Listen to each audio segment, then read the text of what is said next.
끝이 없으니 살아가는 이 모든 순간이 주의 힘을 나는 믿네.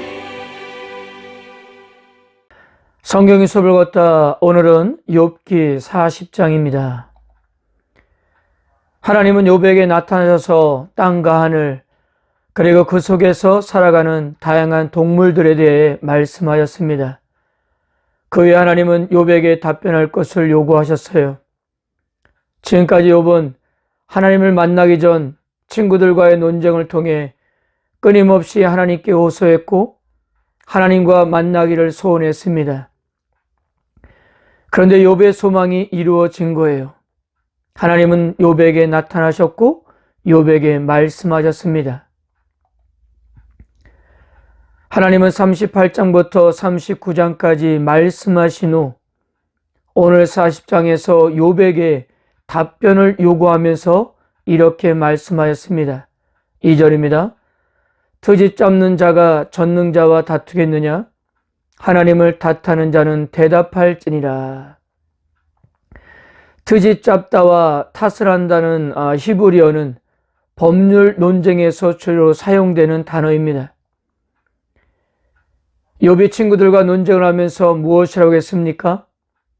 하나님과 법정에서 자신의 무죄를 밝히겠다고 한 바가 있지 않습니까? 이에 하나님께서도 욥을 부르시면서 법률 용어를 사용한 것으로 보여집니다.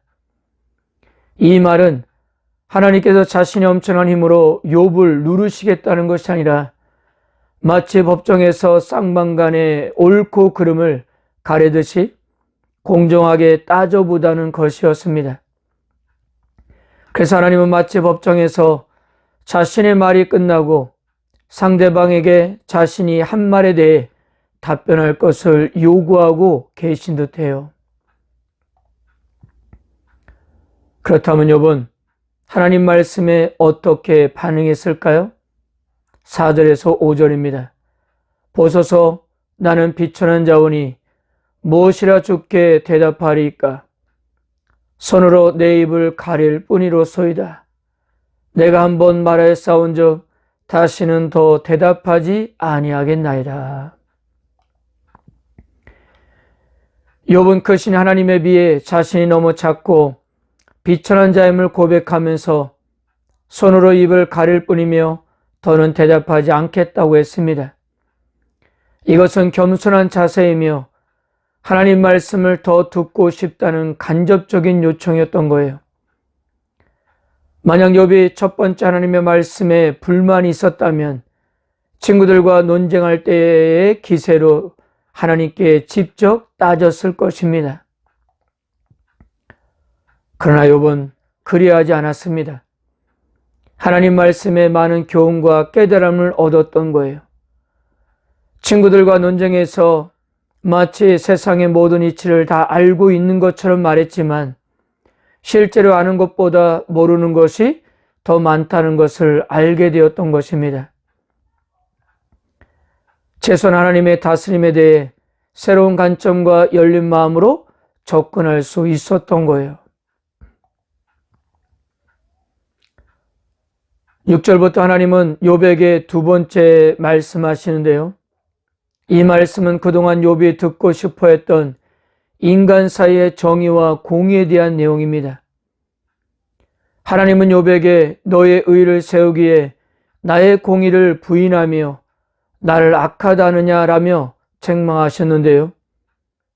욥이 오해한 것처럼 하나님은 악인을 방관하거나 정의를 왜곡하는 분이 아니셨습니다.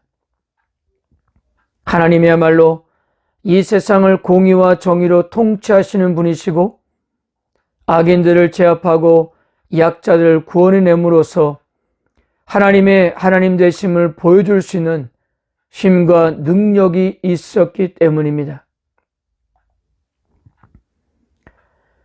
자, 하나님은 첫 번째 말씀에서 창조 세계에 대한 당신의 관심과 다스림에 대해서 다루셨다면 두 번째 말씀에서 하나님은 혼돈의 세력을 통제하고 제압할 힘과 능력이 있음을 스스로 증명해 나가십니다. 그 예로 신화적인 두 동물을 거론하시는데요. 바로 벤목과 리오야단입니다. 이 동물들은 하나님의 질서에 저항함으로 혼돈을 야기하는 존재를 상징합니다. 먼저 40장에서는 베헤못에 대해서 언급하시는데요. 현실 세계에서 어떤 동물을 말하는지는 분명하지 않습니다. 그런데 그렇게 강력한 힘과 능력으로 다른 모든 동물을 지배하는 왕과 같은 동물이라 해도 베헤못을 창조하신 하나님만이 그것을 당신의 뜻대로 다스리고 통제하신다는 말씀입니다. 그러니까 하나님께서 베헤못을 제압하고 통제하신다는 것은 다른 말로 하나님께서 이 땅의 악인들을 제압하시고 이 땅의 질서를 가져오시는 분이라는 의미였던 거예요.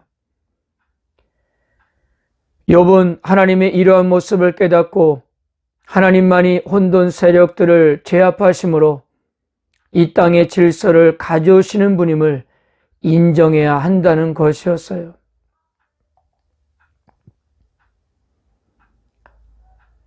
사랑하는 성도 여러분, 오늘 하나님께서 욥에게 두 번째 말씀하시면서 이렇게 말씀하였습니다. 내 의를 세우려고 나를 악하다 하겠느냐? 내가 옳다고 하려고 나를 틀리다고 말할 수 있느냐는 질문에 아마도 욥은 할 말을 잃었을 것입니다.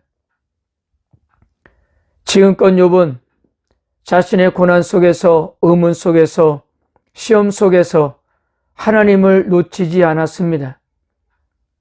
이런 욥의 인내하는 모습에 관한 다른 성경의 증언은 비교적 긍정적으로 묘사되어 있어요. 야고보서 5장 11절을 참고해 보면요.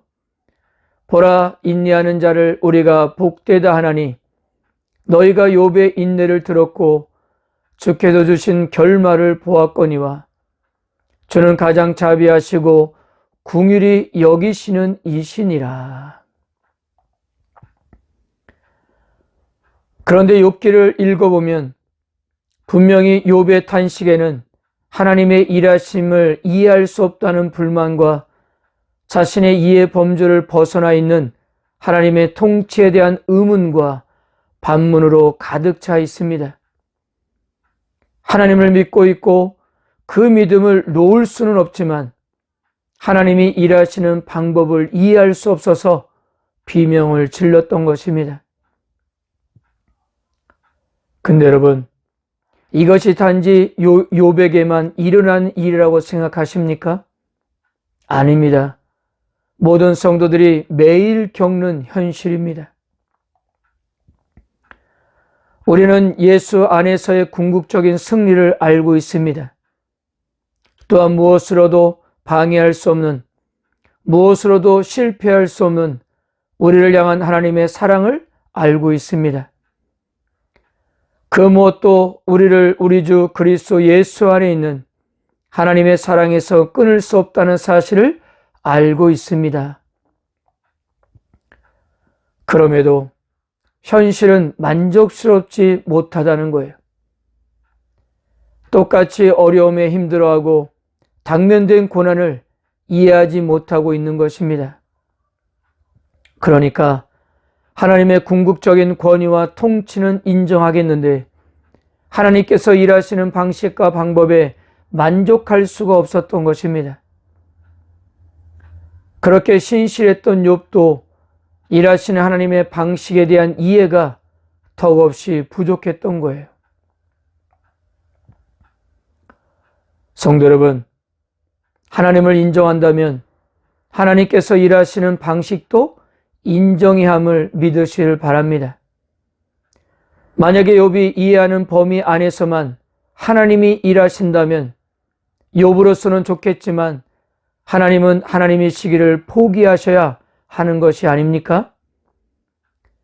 우리가 하나님을 모든 창조물에 대하여 주권자여 공의로운 분이요 목적을 가지고 일하시는 분이라고 인정한다면 하나님은 우리가 다 이해할 수 없는 존재요. 또 우리의 상상을 뛰어넘는 방법으로 일하신다는 것도 인정해야 한다는 것입니다. 욥기의 커다란 주제는 하나님을 우리의 이해 범주 안에 묶을 수 없다는 거예요.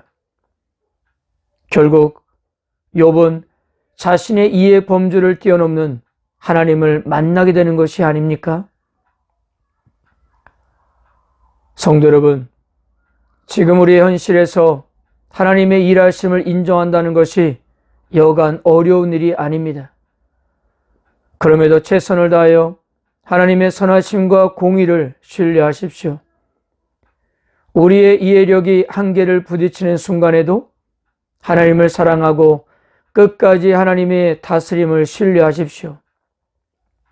오늘도 그런 믿음으로 오히려 감사할 수 있는 하루가 되시기를 바랍니다. 아멘.